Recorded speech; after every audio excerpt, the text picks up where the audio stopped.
توفر 85% من الميه.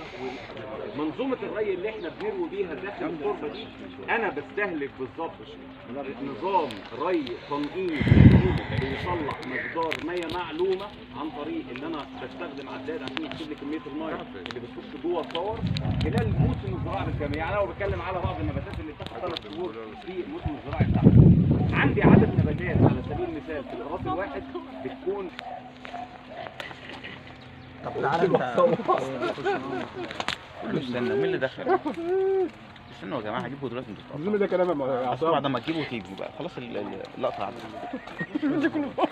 هو عايز يشوفك وانت بتجيب. تعرف بحضرتك؟ محمد حمدي، محافظ المنوفيه مركز. حضرتك انا النهارده بتكلم على نظام زراعه جديد في مصر واول مره يتم في الشرق الاوسط بالكامل. احنا بنتكلم على نظام متطور.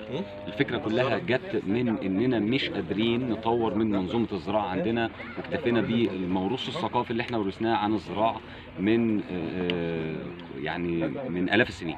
حضرتك النهارده احنا بنتكلم في مساحه الارض الطبيعيه او النظام التقليدي ده. احنا بنقول ان نظام الزراعه العادي لو خدنا مثال على نبات زي اللي حضرتك شايفاه الشطه دي مثلا، بنتكلم على ايراد بيشيل عدد 400 شتل. النهارده انا محقق من ايراد عدد 5600 نبات.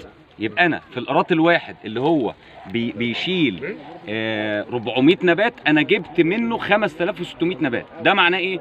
معناه ان انا غيرت الشكل الهندسي بالنسبه للزراعه. بدل ما ان حضرتك احنا بنزرع فيه شكل مسطح، عارفه حضرتك مثلا لما ناخد التربه دي ونوقفها في شكل عمود ونزرع من جميع الجهات، النبات بيحتاج تقريبا من 25 سم متوسط تحت العجز والزياده بمختلف انواع النباتات لانه يستفاد منهم من سطح التربه.